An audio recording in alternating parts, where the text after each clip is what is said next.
He kissed her in the fading light, knowing it was forbidden. Her whispered confession broke every rule between them. What happened next would haunt him forever.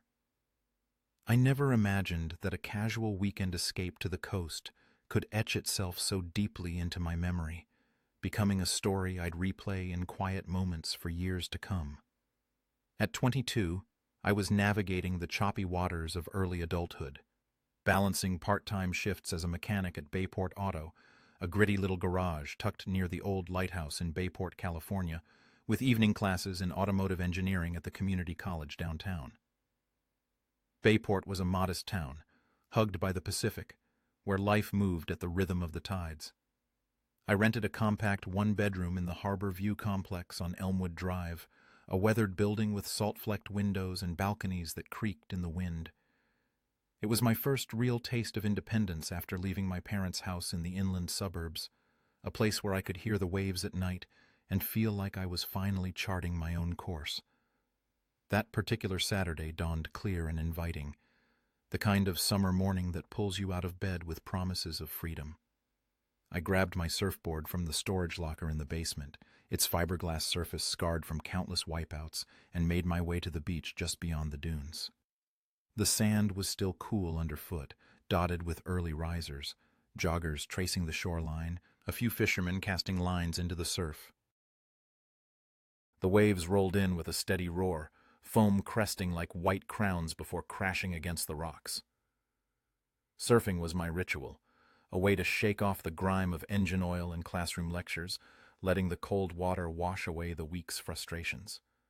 By midday, the sun hung high, turning the beach into a canvas of umbrellas and towels. That's when I first spotted her setting up nearby. Maricela Thorne lived in the apartment right below mine at Harbor View. I'd glimpsed her before, in the parking lot wrestling with grocery bags, or on her balcony tending to those resilient ferns that seemed to thrive despite the salty air. We hadn't exchanged more than nods or brief hellos in the hallway, but there was something about her that lingered in my thoughts. She was in her late 30s, around 38, carrying herself with a quiet elegance that spoke of experiences I could only guess at. Her dark hair cascaded in natural waves, framing green eyes that held a depth, like they had witnessed storms and come through stronger. I knew from the building manager's offhand comments that she was a freelance graphic designer, working from home after losing her husband in a tragic car accident on Highway 1 a couple of years back. It wasn't something we discussed, it was just part of the unspoken fabric of the complex. She unfolded her striped umbrella with deliberate movements, anchoring it against the breeze, then arranged a folding chair and a cooler stocked with what looked like homemade iced tea and neatly wrapped sandwiches. Dressed in a simple black one-piece swimsuit draped with a light sarong, her skin already bore a warm tan from earlier visits. She settled in with a paperback, her posture relaxed yet somehow isolated amid the scattered beachgoers. Families laughed nearby, kids sculpting sandcastles, couples sharing whispers, but Maricela was alone, immersed in her book, as if the world around her was just background noise. After a brutal wipeout that left me gulping seawater and coughing on the shore, I dragged myself back to my towel, shaking droplets from my hair like a dog. As I passed her spot, our eyes met briefly. She lowered her book, squinting against the glare. "Those waves look unforgiving today," she said, her voice carrying a subtle warmth, tinged with what might have been curiosity. I paused, wiping salt from my eyes with the back of my hand, feeling a sudden self-consciousness in my dripping board shorts. "Yeah, they're putting up a fight. I think I've got more ocean in my lungs than air right now." It was a lame attempt at humor, but she smiled faintly, and I found myself lingering. "You're from downstairs, right? Harlan Voss." She nodded, marking her page with a finger. "Maricela Thorne. And yes, the one with the balcony that protests every time I step on it." It's good to finally match a name to the footsteps overhead. What started as polite chatter evolved into something easier, more fluid. We talked about the unpredictable weather, how the tourist crowds had ebbed since peak season, leaving the beach to locals like us. I mentioned my job at the garage, the satisfaction of coaxing a stubborn engine back to life. She shared glimpses of her freelance world, crafting logos and visuals for clients, the freedom it offered, but also the solitude it imposed. Her words were measured, thoughtful, drawing me in without effort. There was a maturity in her presence that made my own life feel raw, unpolished, yet she listened as if my stories mattered. As the sun intensified, I noticed the pink flush creeping across her shoulders, the telltale sign of forgotten sunscreen. She shifted her sarong, but it was evident. Without overthinking, I quipped, "You're starting to look a bit sunburned there. This beach doesn't play fair with the sun." She glanced at her arms, then back at me, her lips curving into a small, knowing smile. "Guilty as charged. I always miss the hard-to-reach spots." A brief pause hung between us, charged with something indefinable, before she added, "Will you help me put on some lotion?" The request caught me off guard, my mind stumbling over itself. It seemed innocent enough, neighbors helping neighbors, but the implication sent a subtle thrill through me. She was nearly twice my age in experience, a woman with a history, and I was just a guy trying to figure out his path. Still, I nodded, masking my hesitation. "Of course. Pass it here." She retrieved a bottle of aloe-scented lotion from her bag, handing it over. I squeezed some into my palms, warming it between my hands to avoid the chill. Maricela turned in her chair, sweeping her hair aside to reveal the smooth expanse of her back. My fingers met her skin, warm and slightly gritty with sand, as I applied the lotion in gentle, circular motions. The coconut aroma mingled with the salty breeze, creating an intimate bubble amid the open beach. I focused on the task, but my hands betrayed a slight tremor. Had she noticed? Her shoulders relaxed under my touch, and she let out a soft sigh. "That feels better already. I hate imposing, but reaching back there is impossible alone." "No imposition at all," I replied, my voice steadier than my pulse. As I worked, I glimpsed a faint scar along her collarbone, a silvery line that hinted at past pains, but I kept silent. The moment stretched, laden with an unspoken closeness, the way her breathing synced with the waves, the subtle shift as she leaned back slightly. We lingered in conversation for another hour, the sun dipping westward. She opened up about her designs, the creative highs and the isolation of working solo. I shared my ambitions for my own garage someday, specializing in eco-friendly mods. Laughter punctuated our words, light and genuine, but beneath it simmered a tension I couldn't name. She was a widow, carrying grief I couldn't fathom, and I was drawn to her resilience, her quiet strength that made my own uncertainties feel surmountable. Clouds gathered as the afternoon waned, promising rain. We packed up, trudging back along the dune path, our steps sinking unintentionally. Our arms brushed now and then, accidental, yet each contact sent a spark through me. At Harborview, we reached the stairs, she to her ground floor unit, me ascending to mine. "Thanks for the assist," she said, her gaze holding mine a fraction longer than necessary. "Any time," I answered, climbing the steps. But unlocking my door, I felt a shift, as if that simple exchange had planted a seed I wasn't ready to acknowledge. In my apartment, I showered away the salt, but my thoughts circled back, the warmth of her skin, the trust in her request. I tried burying it in homework, sketching schematics at my desk with the window framing Elmwood Drive below. Rain began tapping the glass, turning the street into a shimmering veil under the lamps as dusk settled. Around 7, a knock echoed. Opening the door revealed Maricela, cradling a covered dish. "I overdid the pasta," she explained, her smile tentative. "Figured you might appreciate some.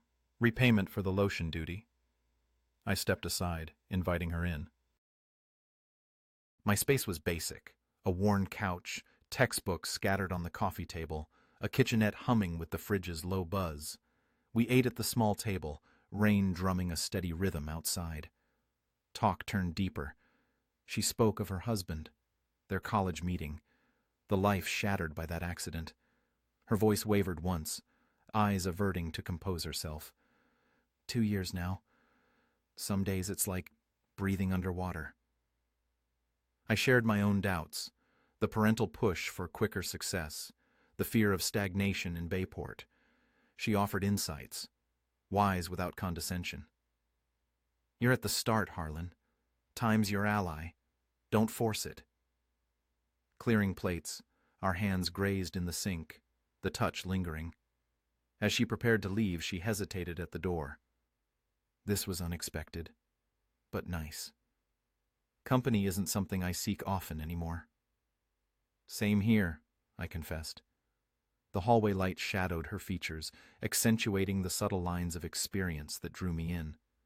She departed, leaving me pacing, questioning the charge in that evening. The age gap, her loss, my inexperience, reasons to stop, yet the pull persisted. Sunday morning I headed to the garage, the air thick with oil and metal. Rico had me on a transmission rebuild, grease embedding under my nails. Thoughts of Maricela intruded, pulling focus. By afternoon I resolved to check in, perhaps offer a favor. Knocking on her door post-shift, still in work attire, she answered in casual clothes, hair pulled back. Harlan? All good? Yeah, just wondering if anything needs fixing downstairs. I'm decent with tools. She paused, then brightened. The kitchen light's been acting up, flickering like it's haunted. If you're up for it. An hour passed on a stool, swapping the bulb and inspecting wires. She assisted, passing tools, our proximity in the tight kitchen unavoidable.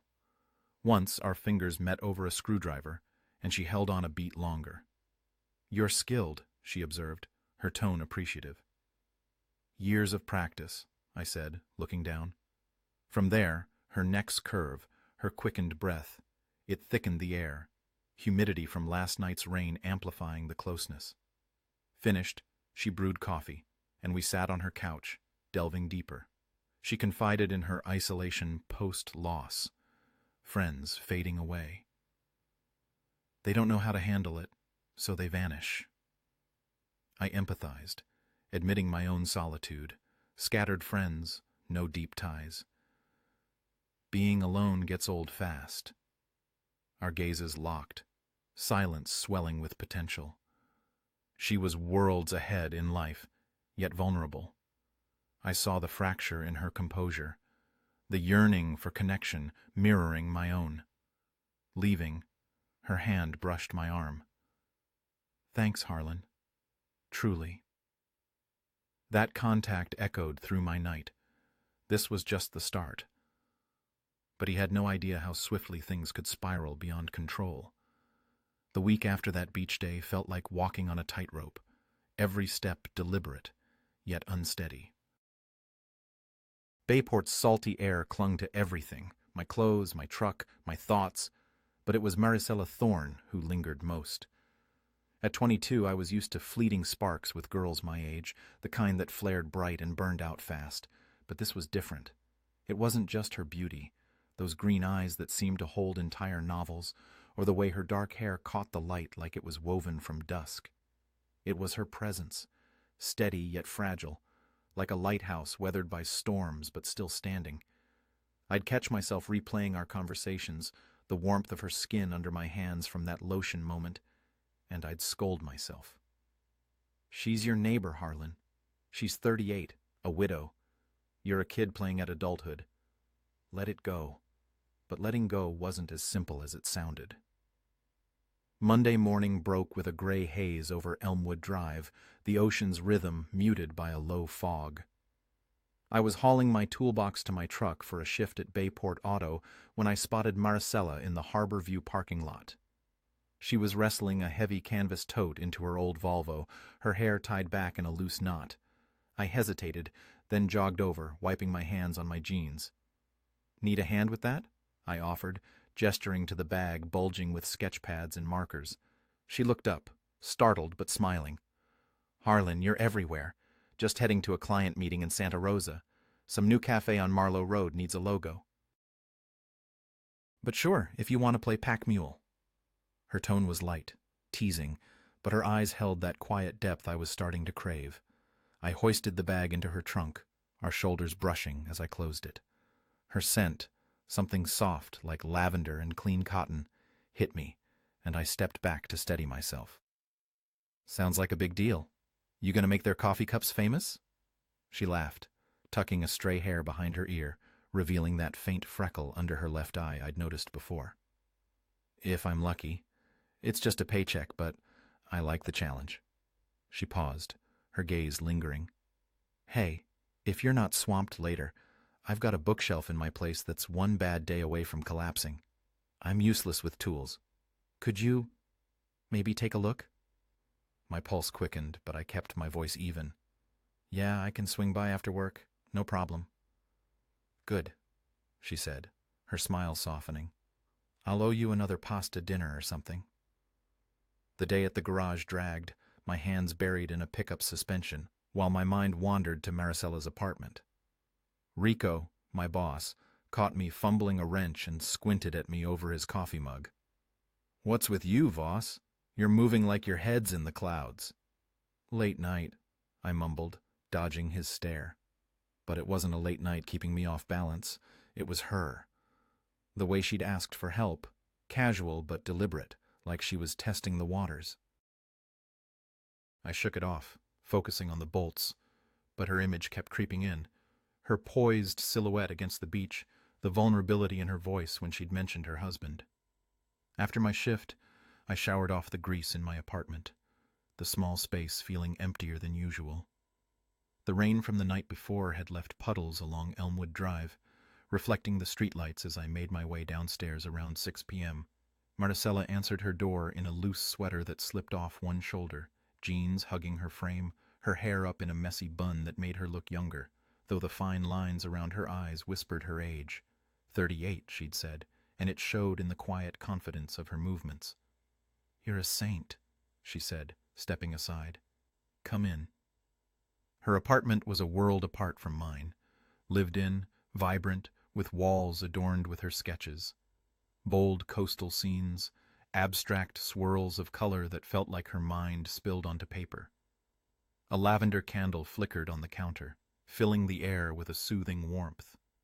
The bookshelf, a tall oak unit in the living room, leaned precariously, its shelves sagging under stacks of art books and novels. It's been like this forever, she admitted, running a hand along its edge. I keep adding books, hoping it'll just behave. I chuckled, setting my toolbox down. Books don't negotiate with gravity. Let's get it stable. For nearly an hour I worked, tightening screws, hammering in new brackets to anchor it to the wall. Maricela stayed close, passing me tools when I asked, her presence a quiet hum in the small space. Once, as she handed me a screwdriver, her fingers brushed mine, lingering just long enough to send a jolt through me. Her breath hitched slightly, and I wondered if she felt it too. You make this look easy, she said, watching me secure a bracket. Ever thought about going pro as a handyman?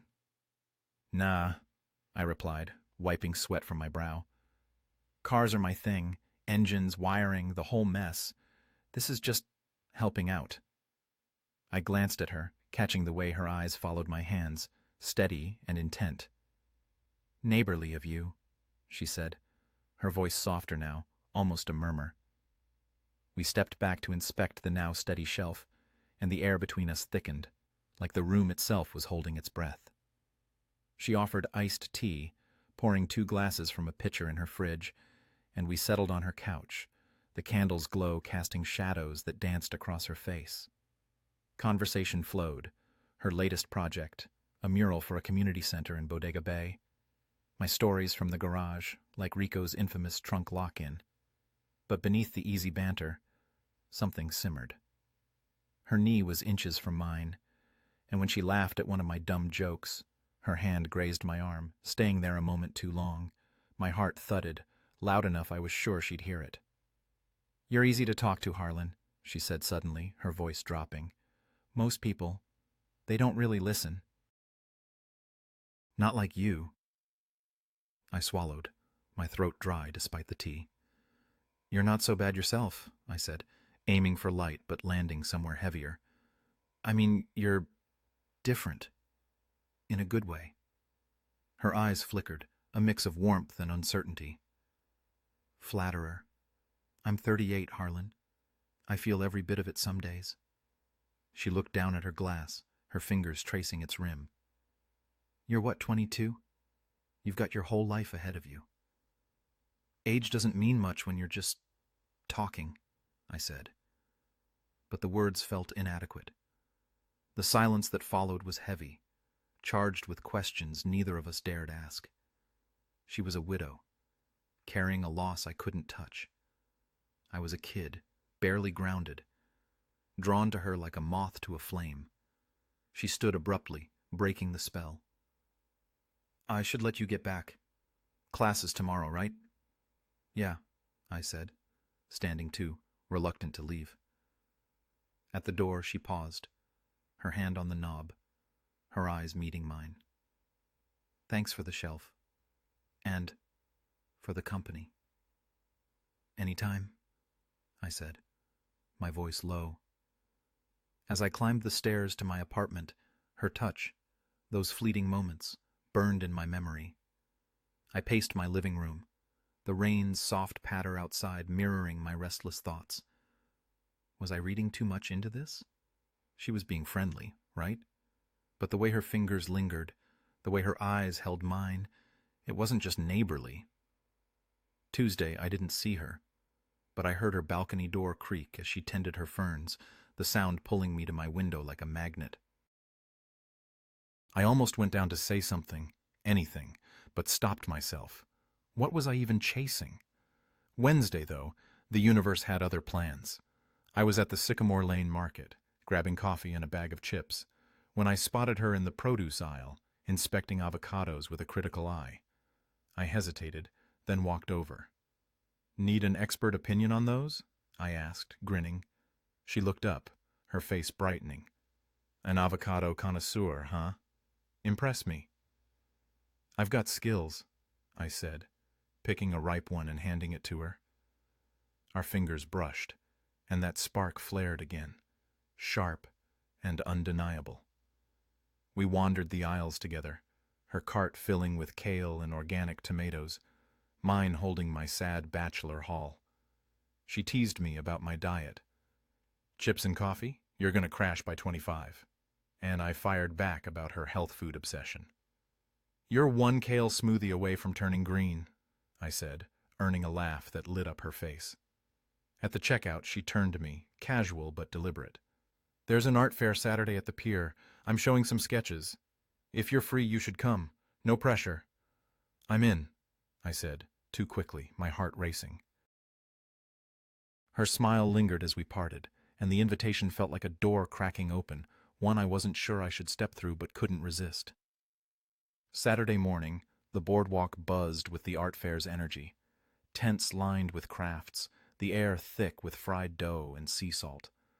Maricella's booth stood near the end, her sketches pinned to a board, vibrant waves, abstract patterns that pulsed with life. She wore a white linen dress, her hair loose, catching the breeze like a sail. You came, she said, her smile warm enough to melt the morning chill. Couldn't miss it, I replied, studying her work. These are... wow. You're seriously talented. We spent hours there, her explaining her process, how a single line could shift a design's mood, me asking questions just to hear her voice. When a customer approached, I watched her charm them into buying a print, her confidence magnetic. She was in her element, and I felt out of mine, yet drawn deeper into her orbit. As the fair wound down, she suggested coffee at the Almond Grove on Beckman Street. We sat at an outdoor table, the late afternoon sun warming our faces.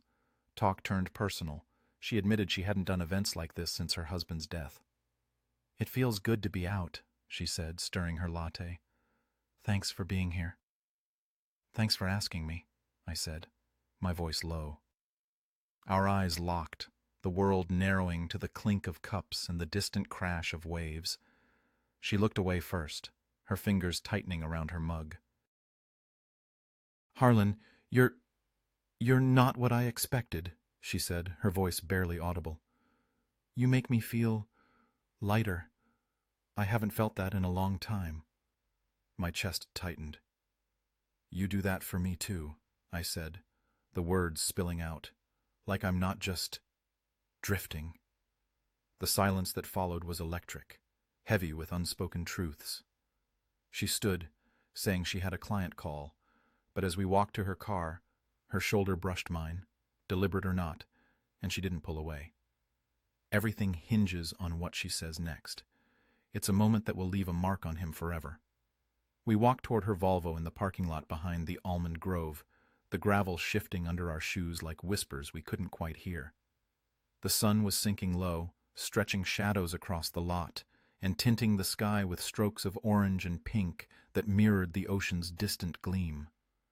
Maricella's words from the cafe table echoed in my head. "You make me feel lighter."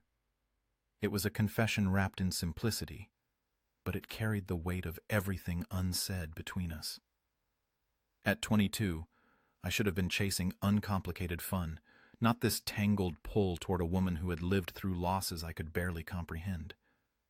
Yet here I was, my steps matching hers, the air thick with the scent of brewed coffee and salty wind, every glance feeling like a step closer to something irreversible. She fumbled her keys as we reached the car, the metal clinking against the door before she unlocked it. Her hands trembled just enough for me to notice, and I wondered if she felt the same storm brewing inside. "This was a good day," she said, turning to face me, her smile tentative, like she was testing its strength. Her green eyes caught the fading light, holding a vulnerability that made my chest ache. "Yeah, it was," I said, closing the gap without fully intending to. The space between us narrowed, charged with an energy that hummed like the waves crashing far off. I could see the fine details now, the way her lips parted slightly, the pulse fluttering at her throat. "Maricela, what you said back there, about me making things lighter." She met my gaze, her expression a swirl of emotions, warmth, hesitation, something deeper that flickered like a shadow. "Harlan, I meant it, but I shouldn't have said it out loud.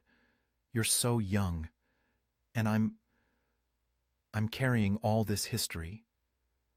Her voice was soft, almost fragile, as if admitting it made her smaller.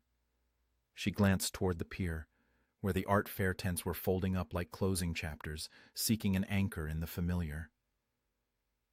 "But you did say it," I pressed, my voice steady despite the knot in my stomach.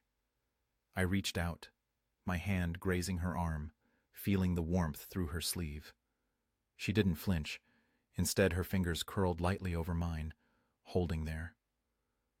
"And I feel it too. You make the days feel less empty. Like there's more to look forward to."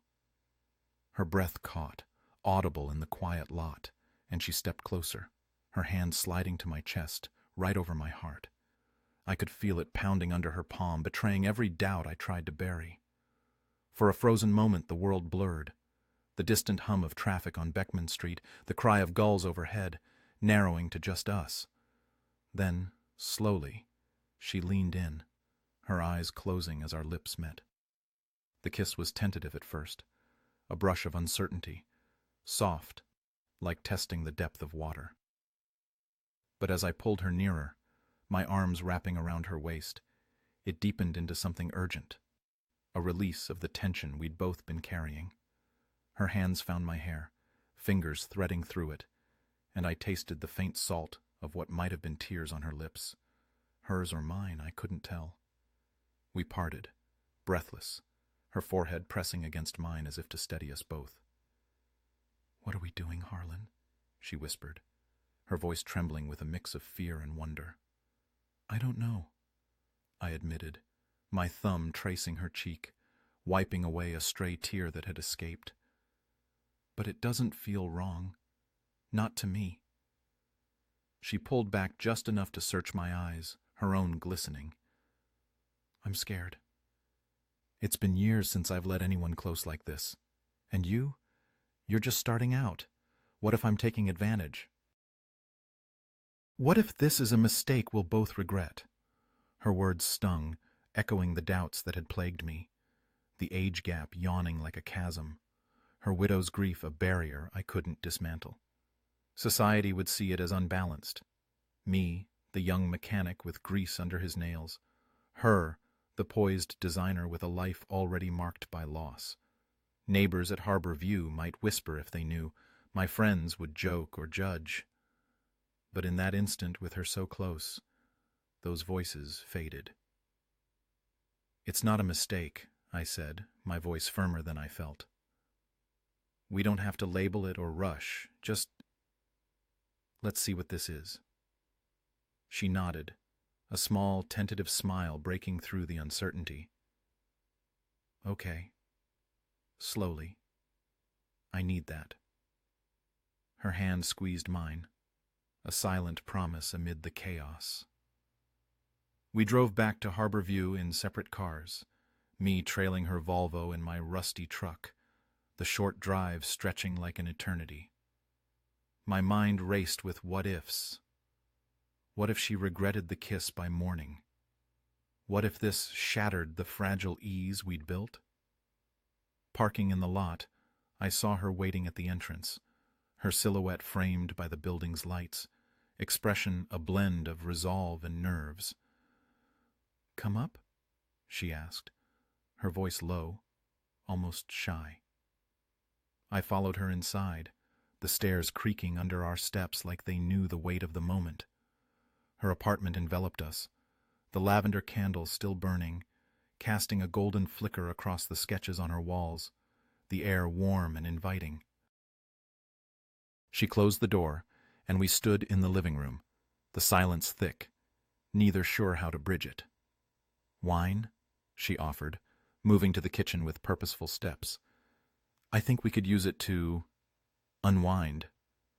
"Sure," I said, watching as she poured 2 glasses of deep red from a bottle on the counter.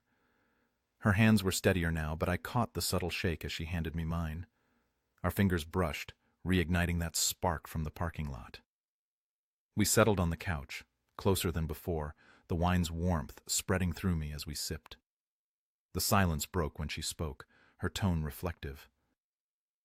"Eric and I, we had a good life. Met in college, built dreams together. But after the accident, I locked myself away. Thought that part of me was gone forever." She set her glass down, turning to face me. "Then you appear, with your surfboard and your tools, and you remind me I'm not done living." I placed my glass beside hers, my hand finding her knee. "You do that for me, too. My world's been all about grinding, classes, shifts, no real anchors. Until these moments with you." The words felt raw, exposing the loneliness I'd buried under routines. Her eyes softened, and she leaned in, her lips finding mine again. This time, the kiss held certainty, her body pressing closer as we shifted, exploring the boundaries we'd just crossed. It wasn't hurried. It was a gentle unfolding, built on the shared vulnerabilities we'd confessed. Her fingers traced my back, mine holding her waist, the world outside, the rain starting anew, tapping insistently on the window, fading into irrelevance. Later, lying beside her in the dim light of her bedroom, our breaths sinking like a shared rhythm, a profound calm settled over me. She curled against my side, her head on my chest, fingers drawing idle patterns on my skin. "This feels right," she murmured, her voice laced with quiet surprise, "even if the world might say otherwise." "It does," I agreed, pressing a kiss to her forehead. But as drowsiness tugged at me, the doubts crept back. Her past a shadow, my future uncertain, the divide between us not just years but experiences. Would this endure, or was it a temporary haven? Morning light slanted through the blinds, rousing me early. Maricela slept peacefully, her face relaxed, dark hair spilling across the pillow like ink. I watched her, committing to memory the gentle rise of her breathing, the curve of her shoulder under the sheet. Slipping out quietly, I dressed and left a note on her kitchen table. Work calls early. Last night meant everything. Talk soon. Harlan. The garage shift blurred into routine, oil changes, diagnostics, but my focus wandered, replaying her touch, her words. Rico eyed me curiously but said nothing, just handed me the next job. By afternoon, my phone vibrated. A text from Maricela. Your note warmed me. Dinner tonight? Here. I smiled, typing back an eager yes. The evening mirrored the previous. Pasta she prepared with herbs from her balcony, more wine, conversations that wove from lighthearted to profound. But now, an undercurrent of intimacy colored everything. Shared glances that spoke volumes, touches that lingered. As we washed dishes side by side, she leaned against the counter, her eyes on me. Harlan, let's keep this between us for now. Slow, like we said. No expectations, just this.